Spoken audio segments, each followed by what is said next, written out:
Radio shows are heard in over 100 countries around the world.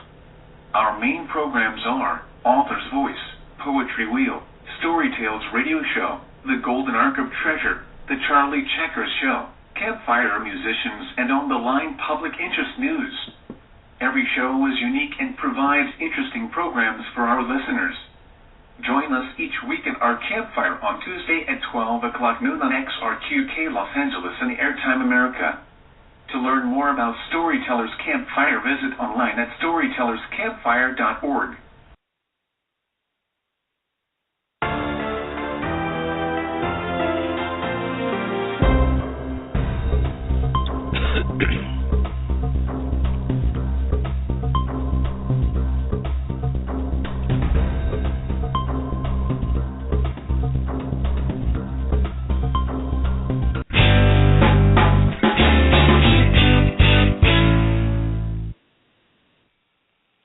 Hello, and welcome to On the Line Public Interest News. I'm your host, Rich-Gehlhausen. On the Line Public Interest News presents a variety of subjects of worldwide public interest, from the humorous and the entertaining to some of the most serious issues confronting people in various parts of the world today. On today's program, I've got three guests. We're going to be interviewing Jennifer Gavin, spokesperson for the Library of Congress, Mr. Guy Lamolinara. He is the co-director for the National Book Festival, and Mr. Rich Foley. He's the executive producer of Booksview Now on PBS. Before we get to that, we'll take a short commercial break and be right back.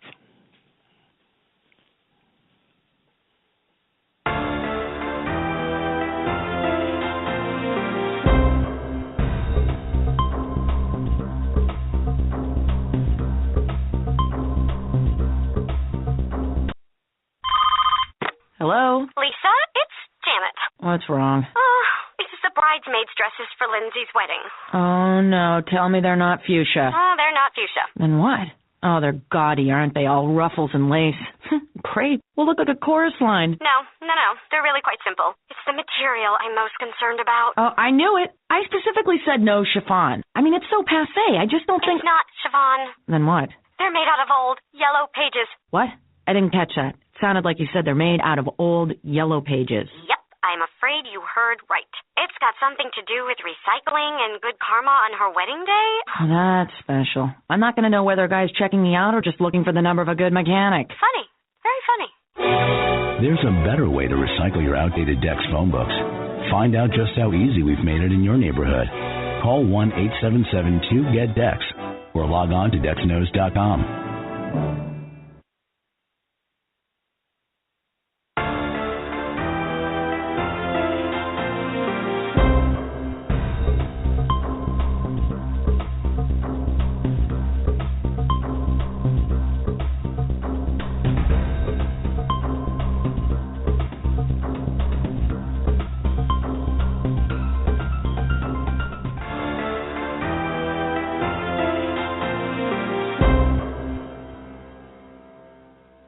Welcome back to On the Line Public Interest News in Progress.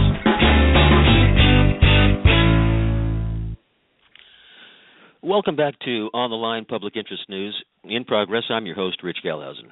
And so for today's program, I've got three guests today for our program. We'll be talking with Jennifer Gavin. She's a spokesperson for the Library of Congress, and we'll start with Jennifer.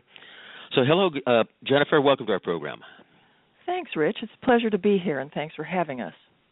It's our pleasure. Please go ahead and tell us about the library. Sure. The Library of Congress has been around since 1800. It was the earliest established cultural institution in the whole United States. Originally, it was just filled with law books and a few maps for the use and information of Congress. But in 1814, during the War of 1812, when the British were coming through Washington and burning things, they actually burned up the Congressional Library as part of their war-making. And Thomas Jefferson, who had recently retired to his home at Monticello following his presidency, offered his personal library as a replacement. It had more than 6,400 books in it, and it featured books on many subjects, which he filed under such categories as memory, reason, and imagination. It was the biggest and the finest private library in the United States at the time.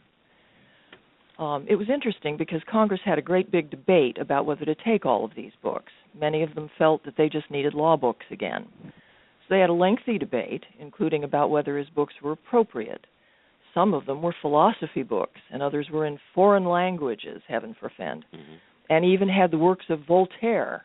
Shocking. But in the end, they agreed to take the whole library as he preferred, and they paid him a little more than $23,000 for them. He did make a profit, but experts say that's not really what his books were worth. They arrived at the price basically by the size of each book, and it didn't really reflect what he had paid for them. Well, we still have his library on display here at the Library of Congress as an exhibition, and they're in plexiglass cases.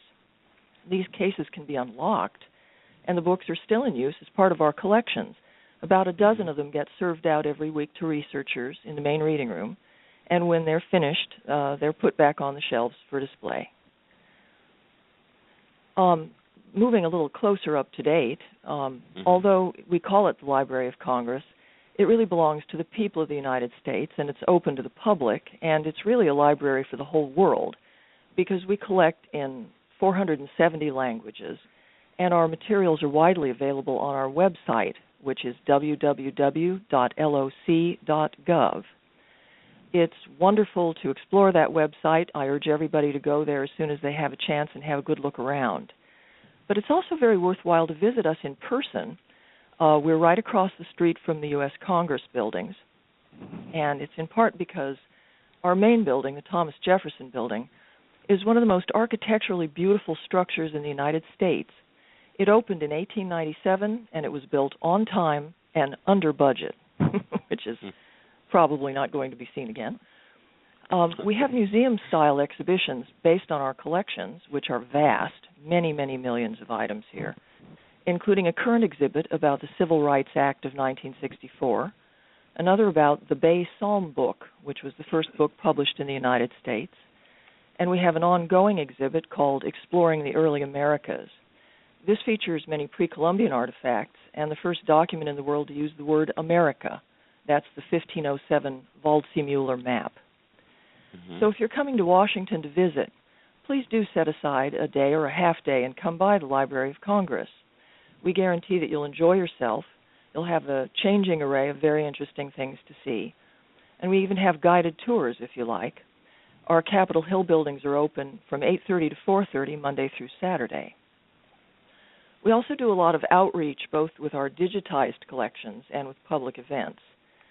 One of our digitized collections you really should check out separately is the World Digital Library. This was started in 2009. It was a joint project with UNESCO, and it basically brings the greatest hits of all the world's great national libraries online for you to use and see with incredible intensity. I mean, the scanning of the maps and the pictures is very fine, so you can really zoom down into them closely. And it's presented in 7 different languages.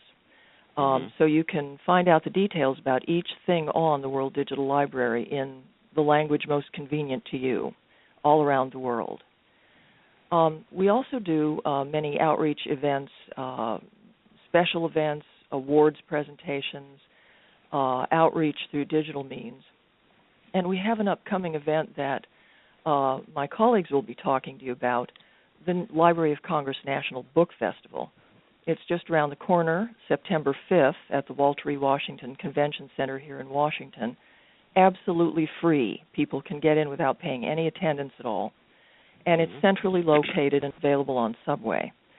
So, as I understand it, it's going to be the biggest ever in terms of our authors and have many new features. And for the first time this year, we're also going to be carried on BookView now on PBS. So what I think would be good now is for you to talk to Guyla Molinara, who is the co-director of that this year, about the details of it. Thank you very much, Jennifer. Guy, why don't you go ahead and tell us about the festival this year? Perhaps you can tell us a little bit about the history of the festival as well. Sure, thank you. The history of the festival goes back to 2001, and the way it began was First Lady Laura Bush came to Dr. Billington, the Librarian of Congress, and she wanted to talk to him about hosting a book festival in Washington. She, of course, had started the Texas Book Festival and had been very, very successful, and she thought it would be a great thing for the nation as well, and, of course, so did Dr. Billington. So we started out very small in 2001. We had a festival of probably less than 50 authors, and we held it on the campus of the Library of Congress in our 3 buildings. So we didn't have a lot of authors at the time, but nonetheless, we got great attendance, and it spurred us on to continue having the festival. By the way, the festival is funded fully by private donations. We use no appropriated funds to fund the festival. So the following year, we expanded again, and we held the festival on the grounds of the U.S. Capitol. We had some more authors. We added what we call the Pavilion of the States, and that was a way of making the festival truly national in character. What we do at the Pavilion of the States is we bring representatives from all 50 states, the territories, and the District of Columbia to the pavilion, and they discuss their own literary heritage and writers to visitors to the pavilion. Then the festival expanded once again, and by 2009, we were stretching from 7th to 14th Streets on the National Mall. We had more than 100 authors at the time, and we were bringing many, many thousands more visitors to the festival. As Jennifer mentioned, last year in 2014, we moved to the National Mall, and much to our surprise, people loved the facility. Everything was packed there. People loved the fact that it was comfortable. They could hear the authors much better than they could on the National Mall. It was a far more accessible facility for persons with disabilities, and we also saw a lot more families and parents with strollers, which is something that is not very easy to negotiate on the National Mall. So we're returning once again to the convention center this year, and also, as Jennifer said, it will be the largest festival we've ever had. We have more than 175 authors this year, and we have many more special programs than we've ever had before. How long does the festival last again? The festival this year is from 10 a.m. to 10 p.m., and the doors to the convention center will open up at 9. But is it, of course, but again, what are the dates the festival will run? It's September 5th. It's just one day. Oh, okay. That's a Saturday. Okay. Let's go ahead and move to, I should ask, Guy, have you, let's go ahead and we'll move to Mr. Foley.